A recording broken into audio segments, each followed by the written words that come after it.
সুপ্রিয় শিক্ষার্থীবৃন্দ, আসসালামু আলাইকুম। কেমন আছো তোমরা? এই করোনা ভাইরাসের দুর্যোগময় পরিস্থিতিতে আশা করছি তোমরা সবাই ভালো আছো, নিরাপদে আছো, সুস্থ আছো। আমিও আল্লাহর রহমতে তোমাদের দোয়ায় ভালো আছি। অনেকদিন তোমাদের দেখি না, অনেকদিন তোমাদের না দেখতে পেয়ে মনটা ভীষণ খারাপ। শুধুই বারবার মনে হচ্ছে কবে তোমাদের সাথে দেখা হবে, কবে তোমাদের মিষ্টি মিষ্টি মুখগুলো দেখব। তো আমাদের ষান্মাসিক পরীক্ষা সামনে, প্রস্তুতি আমরা তোমাদেরকে প্রস্তুত করতে পারিনি।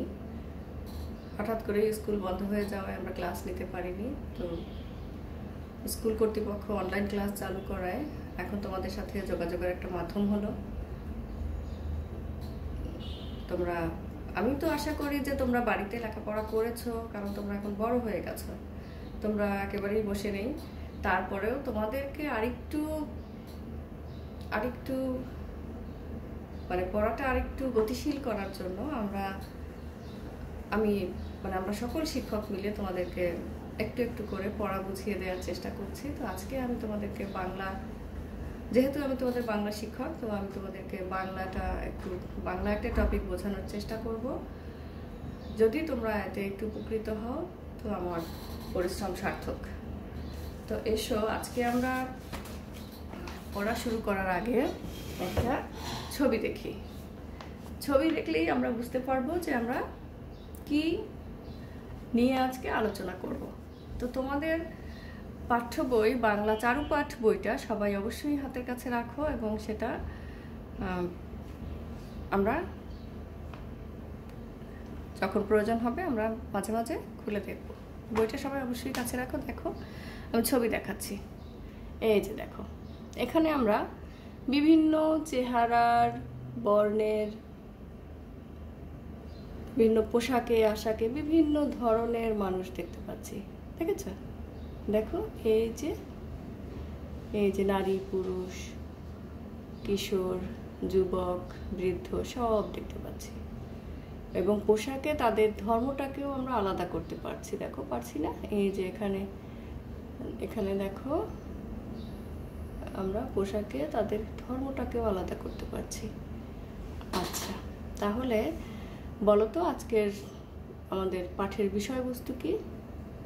আমার মনে হয় এখন সবাই বুঝে গেছো, আর সমস্যা নেই। তো আমাদের আজকের পাঠের বিষয়বস্তু হচ্ছে কবিতা মানুষ জাতি। কবিতা মানুষ জাতি। মানুষ জাতি লিখেছেন কবি সত্যেন্দ্রনাথ দত্ত। তো কবিতা পড়ার আগে আমরা একটু কবির সম্পর্কে জেনে নিই। কবি সত্যেন্দ্রনাথ দত্ত 1882 সালে কলকাতার কাছাকাছি নিমতা গ্রামে জন্মগ্রহণ করেন এবং 1922 সালে তিনি মৃত্যুবরণ করেন।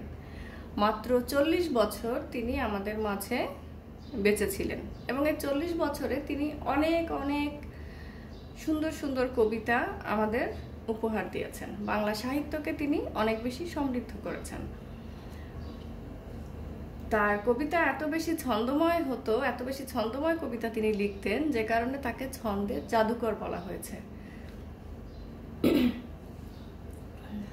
ছন্দের জাদুকর বললেই আমরা সত্যেন্দ্রনাথ দত্তকে বুঝতে পারি, তার নামটাই আমাদের মনে চলে আসে। তিনি আরবি, ফার্সি, ইংরেজি সহ অনেক ভাষা জানতেন। বিদেশি ভাষা থেকে উপন্যাস, নাটক, প্রবন্ধ অনুবাদ করে বাংলায় অনুবাদ করে তিনি অনেক অনুবাদ করেছেন, এবং অনুবাদক হিসেবে তিনি অনেক পরিচিত ছিলেন। কিন্তু কবিতা লিখে তিনি অনেক বেশি জনপ্রিয়তা পেয়েছিলেন। মানে তিনি যে অনুবাদ করতেন ইংরেজি সাহিত্যগুলো, সেগুলো বা অন্যান্য সাহিত্য থেকে যে অনুবাদ করতেন, সেটা তাকে যতটা পরিচিতি না দিয়েছে, কিন্তু বাংলা কবিতা তাকে অনেক বেশি পরিচিতি দান করেছে। তিনি খ্যাতি লাভ করেছেন। একজন খ্যাতিমান কবি হিসেবে তিনি কবিতার মাধ্যমে পরিচিত হয়েছেন। তার উল্লেখযোগ্য বইয়ের মধ্যে কাব্যগ্রন্থ মানে হচ্ছে কবিতার বই। কাব্যগ্রন্থের মধ্যে হচ্ছে বেনু ও বীণা, কুহু ও কেকা, বিদায় আরতি ইত্যাদি। আর আজকে আমরা যে মানুষ জাতি কবিতাটা পড়ব, এটা আমরা পেয়েছি তার অভ্র আবির কাব্যগ্রন্থ থেকে। অভ্র আবির, সেখান থেকে আমরা কবিতাটি নেওয়া হয়েছে। মূল কবিতার নাম হচ্ছে জাতির পাতি। তো আমরা যে আজকে মানুষ জাতি কবিতাটা পড়ব, এর মূল কবিতা হচ্ছে জাতির পাতি। এই তথ্যগুলো তোমাদেরকে মনে রাখতে হবে, এজন্য তোমরা বইয়ের কবি পরিচিতি অবশ্যই দেখবে, ঠিক আছে? তাহলে এসো আমরা কবিতায় চলে যাই। মানুষ জাতি, সত্যেন্দ্রনাথ দত্ত। জগৎ জুড়িয়া এক জাতি আছে, সে জাতির নাম মানুষ জাতি।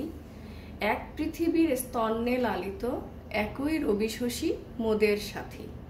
শীতাতপ ক্ষুধা তৃষ্ণার জ্বালা, সবাই আমরা সমান বুঝি। কচি কাঁচাগুলি ডাঁটো করে তুলি, বাঁচিবার তরে সমান জুঝি। দোসর খুঁজি ও বাসর বাঁধিক, জলে ডুবি বাঁচি পাইলে ডাঙা। কালো আর ধলো বাহিরে কেবল, ভিতরে সবারই সমান রাঙা। বাহিরের ছোপ আঁচড় এসে লোপ, ভিতরের রং পলকে ফোটে। বামুন শূদ্র বৃহৎ ক্ষুদ্র, কৃত্রিম ভেদ ধুলায় লোটে। রাগে অনুরাগে নিদ্রিত জাগে, আসল মানুষ প্রকট হয়। বর্ণে বর্ণে নাইরে বিশেষ, নিখিল জগৎ ব্রহ্মময়। বংশে বংশে নাহিক তফাত, বনেদি কে আর গড় বনেদি। দুনিয়ার সাথে গাঁথা বুনিয়াদ, দুনিয়া সবারই জনম বেদি। তোমাদের আগেও বলেছি যে কবিতা সবসময় পুরোটা পড়বে। কবিতা কখনো আধা আধা করে পড়বে না, কোনো মতে যেন তেন করে পড়বে না। কবিতা খুব মন দিয়ে ভালো করে অন্তত 10 বার পড়বে, মুখস্থ না হোক, তোমার বোঝার জন্য একটা কবিতা কমপক্ষে 10 বার পড়বে। আর কবিতা যদি আমরা আধা আধা করে পড়ি, তাহলে কিন্তু মনে হয় যে কি যেন অসম্পূর্ণ থেকে গেল, একেবারেই মনটা ভরছে না। হয়তো পরীক্ষায় পাশ করা যাবে, কিন্তু মন ভরবে না। ক্লাসেও বলেছি, আবারও বলছি, তোমরা অবশ্যই কবিতাগুলো যখনই কবিতা পড়বে, কবিতাটা খুব ভালো করে বুঝে বুঝে পড়বে। এসো আমরা এখন একটু কবিতাটা সম্পর্কে আলোচনা করি। প্রথম 4 লাইন হচ্ছে, জগৎ জুড়িয়া এক জাতি আছে, সে জাতির নাম মানুষ জাতি। এক পৃথিবীর স্তন্যে লালিত, একই রবি শশী মোদের সাথী। এখানে দেখো কবি পৃথিবীর বিভিন্ন দেশে, বিভিন্ন রঙের, বর্ণের, বিভিন্ন উচ্চতার, বিভিন্ন জাতের, বিভিন্ন চেহারার, বিভিন্ন ধর্মের কত রকম মানুষ রয়েছেন, বিভিন্ন রকম মানুষ রয়েছে। তোমরা দেখো শুধু বাংলাদেশি, আমরা যে বাংলাদেশে বসবাস করছি, এখানে কত রকম মানুষ রয়েছে। তুমি যে ক্লাসে বসে ক্লাস করছো, তোমার ক্লাসের যে সহপাঠীরা রয়েছেন, তোমার যে বন্ধুরা রয়েছে, এরা দেখো এক একজন এক এক রকম, কারোর সাথে কিন্তু কারো কোনো মিল নেই, বিভিন্ন রকম অমিল রয়েছে। তো কবি এই সকল ধরনের অমিলকে একেবারে তুচ্ছ করে, একেবারে গুরুত্বহীন করে তিনি একটা জায়গায় মানুষকে অসীম মর্যাদায় অধিষ্ঠিত করেছেন, সেটা হচ্ছে মানুষ জাতি। মানুষ হচ্ছে, সকল মানুষ মিলে হচ্ছে একটা জাতি, যারা সকল মানুষের একটাই পরিচয় যে তারা হচ্ছে মানুষ। এখন দেখো তো সেই সকল মানুষের বসবাসের জায়গা হচ্ছে আমাদের এই পৃথিবী। এবং এই পৃথিবীতে যে মানুষ, জগৎ মানে পৃথিবী, তো পৃথিবীতে যেখানেই যে মানুষ থাকে সবাই একই পৃথিবীতে বসবাস করছে। এবং দেখো একই সূর্য, চাঁদের আলো, সূর্যের আলো, খাবার, পৃথিবীর বাতাস, যা কিছু রয়েছে, অক্সিজেন, সব কিছু কিন্তু আমাদেরকে খুব ভালো করে বাঁচিয়ে রাখতে সাহায্য করছে। এখন কবি এখানে বলেছেন যে এগুলোর মাধ্যমে আমরা সবাই সুন্দরভাবে বেঁচে থাকি।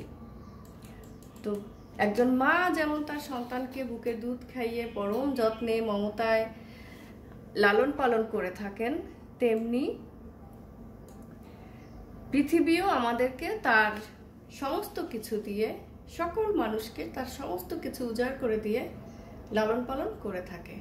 তাই এক্ষেত্রে আমাদের সবার পরিচয় আমরা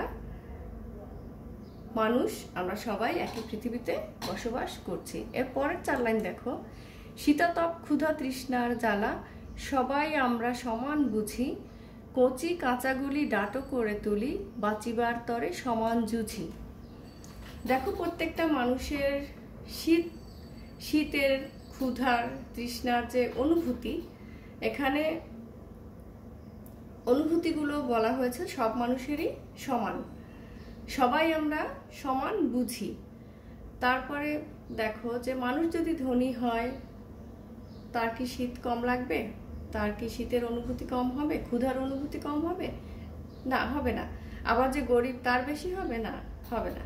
সবারই কিন্তু অনুভূতিটা সমান। এরপরের 2 লাইন দেখো, কচি কাঁচাগুলি ডাটো করে তুলি, বাঁচিবার তরে সমান জুঝি।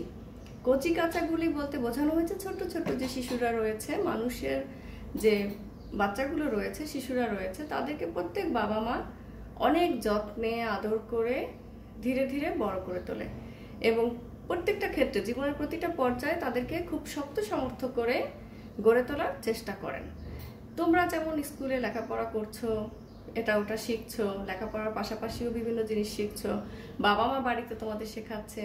এই যে তোমাদের বড় হও, লেখাপড়া কিন্তু বড় হওয়ার একটা অন্যতম মাধ্যম। তোমরা যে জীবনে বড় হবে, প্রতিষ্ঠিত হবে, সেজন্য কিন্তু তোমাকে শিক্ষা গ্রহণ করতে হবে। তো এই যে বাবা মায়ের প্রচেষ্টা, আমরা শিক্ষকরা তোমাদেরকে বড় করে তোলার চেষ্টা করছি। এই যে সমগ্র বিশ্বে, সমগ্র দেশে, পৃথিবীর সব দেশে এই প্রচেষ্টা কিন্তু সব মানুষের মধ্যে রয়েছে। যে পাহাড়ে বসবাস করে, অনেক সুযোগ সুবিধা বঞ্চিত, সেও কিন্তু তার সন্তানকে তার ওই প্রতিকূল পরিবেশে টিকে থাকার জন্য যোগ্য করে তুলবে। এটা হচ্ছে প্রত্যেক মানুষের ধর্ম। প্রত্যেক বাবা মা তাদের সন্তানকে খুব শক্ত সমর্থ করে পৃথিবীতে টিকে থাকার জন্য যে শিক্ষাগুলো দেওয়া দরকার সেটা তাকে অবশ্যই তারা দিচ্ছে। তো বাঁচিবার তরে সমান জুঝি, জুঝি মানে হচ্ছে যুদ্ধ করি। এই যে প্রতিনিয়ত বেঁচে থাকার জন্য আমরা লড়াই করছি, যুদ্ধ করছি, এটা কিন্তু পৃথিবীর সব মানুষের মধ্যে রয়েছে, সব মানুষের মধ্যে রয়েছে। তো কবি এটাই বুঝিয়েছেন। এর পরের লাইন দেখো, পরের 4 লাইন, দোসর খুঁজি ও বাসর বাঁধি গো, জলে ডুবি বাঁচি পাইলে ডাঙা, কালো আর ধলো বাহিরে কেবল, ভিতরে সমারই সমান রাঙা। কবি এখানে বলেছেন যে আমরা বেঁচে থাকার জন্য ভালোবাসা খুঁজি, মানুষের সাথে মিলেমিশে বসবাস করি। দেখো মানুষ কিন্তু একা বাস করতে পারে না, সে জীবনে ভালোবাসা চায়, আদর চায়, স্নেহ চায়, সহমর্মিতা, এগুলো সব কিছু চায়। তো সেখানে ভালোবাসার মাঝেই মানুষ বেঁচে থাকতে চায়। এরপরে পরের লাইনটা দেখো, জলে ডুবি বাঁচি পাইলে ডাঙা। এই লাইনের মাধ্যমে কবি বোঝাতে চেয়েছেন যে আমরা যখন বিপদে পড়ি, তখন আমরা হতাশ হয়ে যাই, আমাদের মন ভেঙে যায় যে আমরা আর বুঝি ঘুরে দাঁড়াতে পারবো না। অনেক বড় বড় বিপদ আমাদের জীবনে মাঝে মাঝেই চলে আসে, তো তখন আমরা ভীষণ হতাশ হয়ে যাই। আবার যখন আমরা বিপদ কাটিয়ে উঠি, আমরা সকল প্রতিবন্ধকতাকে অতিক্রম করে যখন আমরা আবার স্বাভাবিক জীবনে ফিরতে পারি, তখন আমাদের মনে হয় যে আমরা তো আবার নতুন করে বেঁচে থাকার আমরা আলো দেখতে পাই, আশার আলো আমাদের জীবনে আবার নতুন করে চলে আসে। তো এটা বোঝাচ্ছে যে মানুষের জীবনে দুঃখ বেদনা থাকবে, আবার বেঁচে থাকার আনন্দ সেটাও থাকবে। সবকিছু মিলেই হচ্ছে মানুষের জীবন। কালো আর ধলো বাহিরে কেবল, ভিতরে সবারই সমান রাঙা। আমাদের পৃথিবীর মানুষের কারো গায়ের রং কালো, কারো গায়ের রং ফর্সা, এটা আসলে কোনো বিভেদ নয়। আমরা জানি যে পৃথিবীর কিছু কিছু দেশ রয়েছে যারা একটা সময় মানুষকে গায়ের রং কালো বলে তাদেরকে ছোট তুচ্ছ তাচ্ছিল্য করা হতো, আলাদা করে রাখা হতো, তো এটা আসলে কোনো পরিচয় নয়, কারণ আমাদের শরীরের, আমাদের হাত কেটে গেলে, পা কেটে গেলে যদি আমরা দেখি যে কালো মানুষটার শরীর থেকেও লাল রঙের রক্ত বের হচ্ছে, আর সাদা রঙের মানুষটার শরীর থেকেও লাল রঙের রক্ত বের হচ্ছে। আল্লাহ আমাদের সকল ধরনের মানুষের শরীরে লাল রঙের রক্ত দিয়েছেন। তো ভেতরটা কিন্তু আমাদের সবারই লাল, সবারই রাঙা। রাঙা বলতে এখানে লাল বোঝানো হয়েছে। তো ভেতরে কিন্তু আমরা আসলে সবাই এক, মানে সবাই মানুষ। এই পরিচয়টাই হচ্ছে আমাদের সবচেয়ে বড় পরিচয়। এরপরে দেখো, বাহিরের ছোপ আঁচড়ে সে লোক, ভিতরের রং পলকে ফোটে, বামুন শূদ্র বৃহৎ ক্ষুদ্র, কৃত্রিম ভেদ ধুলায় লোটে। তোমরা জানো যে হিন্দু ধর্মে বিভিন্ন মানে বর্ণপ্রথা রয়েছে, যেখানে বিভিন্ন ক্যাটাগরিতে মানুষকে ভাগ করা হয়েছে এবং সেই অনুযায়ী তারা বিভিন্ন সুযোগ সুবিধা ভোগ করে থাকে। বামুনরা সবচেয়ে বেশি সুযোগ সুবিধা পায়, শূদ্ররা আবার সবচেয়ে বেশি মানে সুবিধা বঞ্চিত, ওরা সবচেয়ে বেশি সুবিধা বঞ্চিত। এরপরে হচ্ছে তোমার এই যে বৃহৎ ক্ষুদ্র, মানে কে বড় কে ছোট, এই চিন্তায় আমরা মানুষেরা ভীষণ অস্থির থাকি। এগুলো হচ্ছে কৃত্রিম, মানে নকল, এগুলো মানুষের তৈরি করা পার্থক্য। এই পার্থক্যের আসলে কোনো এই পার্থক্যের সত্যিকার অর্থে কোনো মূল্য নেই। প্রত্যেক মানুষ হচ্ছে তার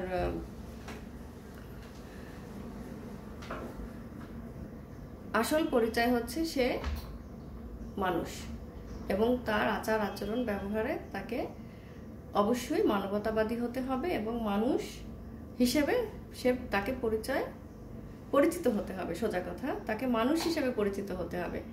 সে বামুন না শূদ্র, সে বড় না ছোট, সেটা আসলে তার বড় পরিচয় নয়। এরপরে দেখো, রাগে অনুরাগে নিদ্রিত জাগে, আসল মানুষ প্রকট হয়, বর্ণে বর্ণে নাইরে বিশেষ, নিখিল জগৎ ব্রহ্মময়। এখানে দেখো যে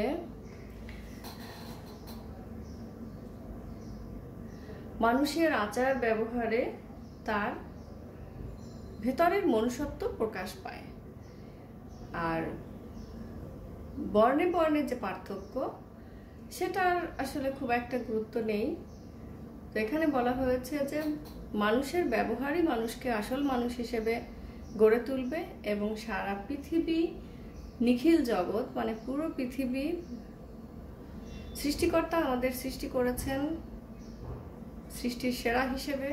তো সারা বিশ্ব জুড়ে আমরা রয়েছি, যেখানে সৃষ্টিকর্তার অসীম দয়া আমাদের উপরে রয়েছে। তো আমরা আমাদের ব্যবহারের মাধ্যমে নিজেকে মানুষ হিসেবে পরিচয় দিব।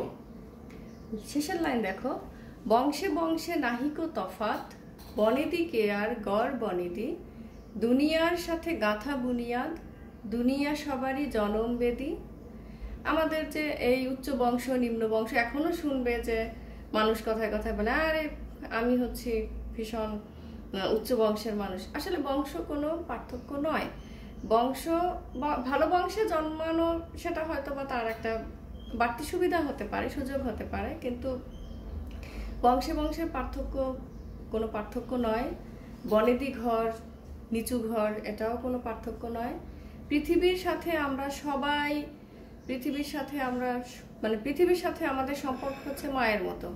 আমরা হচ্ছি পৃথিবীর সন্তানের মতো, পৃথিবী হচ্ছে আমাদের মায়ের মতো। এই দুনিয়া হচ্ছে আমাদের সবার জন্মক্ষেত্র। এখানে আমরা সবাই জন্মেছি, পৃথিবীর আলো বাতাসে আমরা বড় হয়েছি, পৃথিবীতেই আমরা বেঁচে থাকার জন্য যুদ্ধ করছি, পৃথিবীতেই আমরা মানুষের সাথে মিলেমিশে থাকার চেষ্টা করছি। এই যে প্রতিনিয়ত ভালোভাবে থাকার যে চেষ্টা, এটাই হচ্ছে আমাদের মূল পরিচয়। এটাই হচ্ছে আমাদের পরিচয় যে আমরা মানুষ হিসেবে পরিচিত হব। এখানে বংশভেদ, জাতিভেদ, গোত্রভেদ, বর্ণভেদ, এগুলো কৃত্রিম পরিচয় নিয়ে আমরা নিজেদেরকে সংকীর্ণ এবং গণ্ডিবদ্ধ করব না। পৃথিবীর সাথে মানুষের জন্মের সম্পর্ক। সেই বিচারে মানুষের আসল পরিচয় হচ্ছে সে মানুষ, তাদের মধ্যে কোনো ভেদাভেদ থাকার কথা নয়। সারা পৃথিবীতে জাতি, ধর্ম, বর্ণ, গোত্র পরিচয়ের ঊর্ধ্বে যে সমগ্র মানব সমাজ, কবি কবিতায় সেই পরিচয়কেই তুলে ধরেছেন। পৃথিবীর সব মানুষকে নিয়ে গড়ে উঠেছে মানুষ জাতি। আমি তোমাদের চেষ্টা করলাম বোঝাতে, আশা করি সবাই বুঝতে পেরেছ। আর তোমরা নিজেরাও নিজেকে মানুষ হিসেবে পরিচয় দিবে, নিজেকে মানুষ হিসেবে তৈরি করবে। এটা সবসময় মনে রাখবে যে তুমি একজন মানুষ। তাহলে দেখবে যে অন্য একজন মানুষের সাথে তোমার কোনো পার্থক্য তুমি খুঁজে পাবে না। তোমার বন্ধুকেও তোমার মানুষ মনে হবে, তোমার সহপাঠীকেও তোমার মানুষ মনে হবে। তুমি নিজেকে সবসময় মনে করবে যে আমি একজন মানুষ, মানুষের যে ভালো ভালো গুণাবলী রয়েছে আমি সেটা আমার নিজের মধ্যে ধারণ করব, তাহলেই আমার পুরো জগৎ আলোকময় হয়ে যাবে। এবং কবি সত্যেন্দ্রনাথ দত্তের যে মানুষকে যে তিনি অনেক উচ্চ আসনে বসিয়েছিলেন, সেটা আমরা আমাদের জীবন দিয়ে বুঝতে পারবো। তো শিক্ষার্থী বন্ধুরা, কেমন লাগলো আমার ক্লাস? এখানে দেখো, এই যে ব্রহ্মময় বানানটা একটু সমস্যা হয়েছে, এখানে একটু বানানটা অন্যরকম হয়েছে, তোমরা বই দেখে ঠিক করে নিও। এটা হচ্ছে আমার কম্পিউটারের সমস্যা, আমি এটাকে ঠিক করতে পারিনি, অনেকবার চেষ্টা করেছি, তো তোমরা একটু বই দেখে নিও। এছাড়া আমি তো মুখে আলোচনা করলাম, লিখে কিছু দিলাম না, শুধু কবিতাটাই দিলাম। তারপরেও তোমাদের একটু দেখাচ্ছি। তোমরা এই যে শব্দার্থ টিকা, এগুলো ভালো করে পড়বে। অনেকগুলোই রয়েছে, তোমার অনেকগুলো চন্দ্রবিন্দু দেওয়া শব্দ রয়েছে, কঠিন শব্দ রয়েছে, এগুলো ভালো করে দেখবে। আর অবশ্যই তোমরা জানো তো যে শব্দ অর্থ ভালো করে দেখতে হয়, জানতে হয়। শব্দের অর্থ না জানলে উত্তর লিখতে কষ্ট হয়। এই যে এখানে হচ্ছে পাঠ পরিচিতি, পাঠের উদ্দেশ্য, এরপরে হচ্ছে কবি পরিচিতি, এগুলো তোমরা ভালো করে দেখে নেবে। তো আমি আজকে